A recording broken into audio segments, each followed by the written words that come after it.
resources that are already there that visit them at the home several times a week. And they're bringing in, you could speak to it better than I can, but it's always been a model that I admired where she's using the resources that are there, TANF, food stamps, Partnership Health Center, all the different services. They go to the apartment or the house where the teen mom is living, and so that she has this ongoing case management in her home, and yet she has permanent housing. And I think it's been a very successful model. Maybe you want to talk about that a little. Sure. She obviously knows it better than I do, but it's always been a model I think we could work with in Housing First.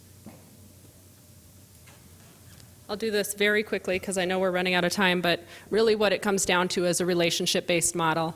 We believe that if we provide everything there is to provide at Mountain Home, and then we send you off to meet all sorts of new caseworkers and different people, the fact or the likelihood that that's going to be successful is not very good. And so what we do is our home visiting health nurse comes and sees our girls in the home, continues to see our girls when they move out into permanent housing in the community.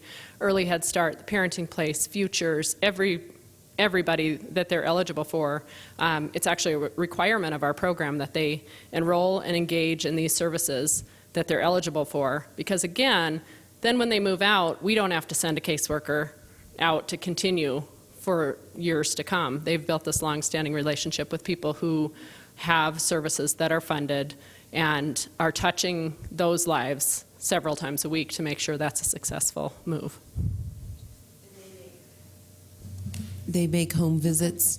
They come to the girls' homes. Yeah, so for instance, the public health nurse comes to our home right now and meets with each of the girls once a week. And then when she moves out, she continues to see them in their own home. Paid for with tax dollars, so we need to remember that.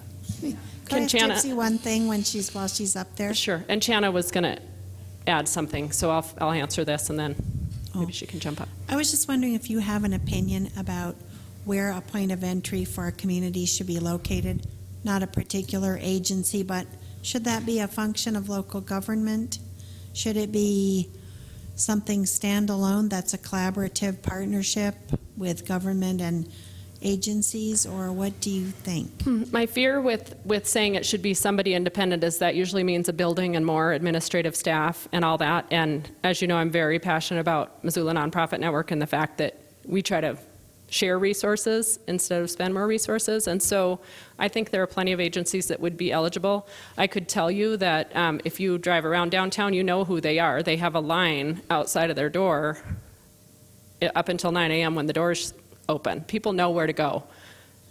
We just don't necessarily have the staffing and support to make, and that actual program to make that possible. But I think it has to be downtown, to be really frank.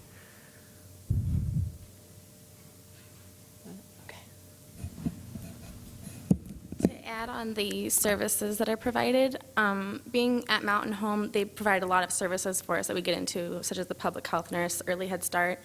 And having those people in this community sometimes opens up other services to us that even Mountain Home doesn't know about. You know, getting in touch in certain places or having some connection here or there that really helped me with my schooling. I'm going to be going back to school in January.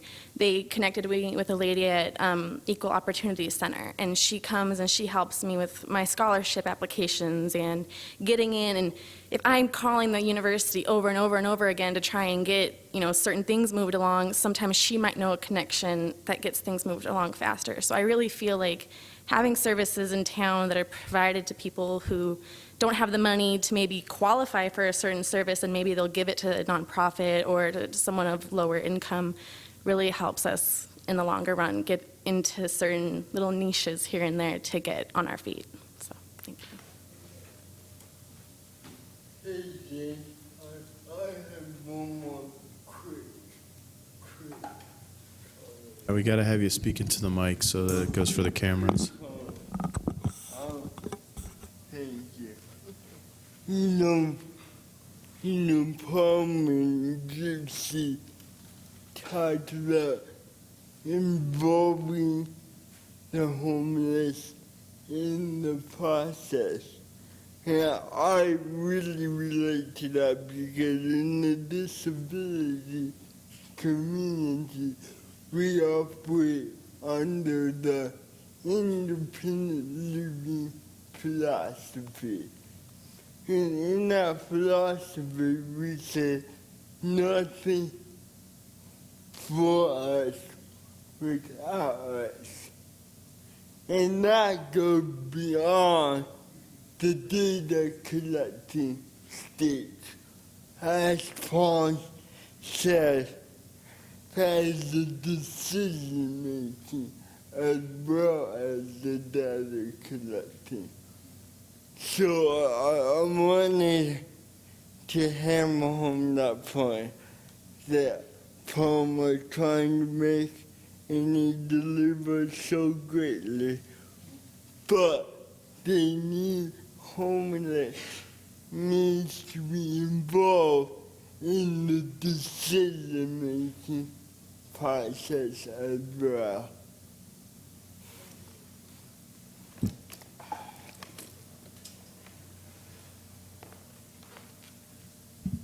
Are there other people with questions? Is there anyone who hasn't spoken that wants to take a chance to do so? Sure, go ahead. So as a social worker, and I've worked for a lot of different agencies, I consider myself pretty up on most of the knowledge and community services. But every day, either from my clients or coworkers or students, I found out about a new service, a new government program, something I didn't know about. And I find that happening all the time. I would love it if we could have just some kind of a website, something easy access where people can add new services so that as a social worker, I can actually access that readily and find out what's available. Because I think there's a misconception from my clients that I know everything that's available, and I don't. And I would love it if we could collaborate more. And all the agencies we collaborate. And every time we collaborate, we find out new things and new ways that we can get involved. So if there's a way that we could somehow pool our common knowledge, I know I could utilize it.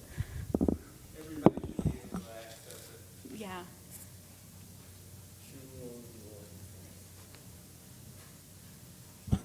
We operate under the sponsorship of United Way, a program called 211. You pick up your telephone and dial 211. It's a nationally reserved number through the Federal Telecommunications Commission.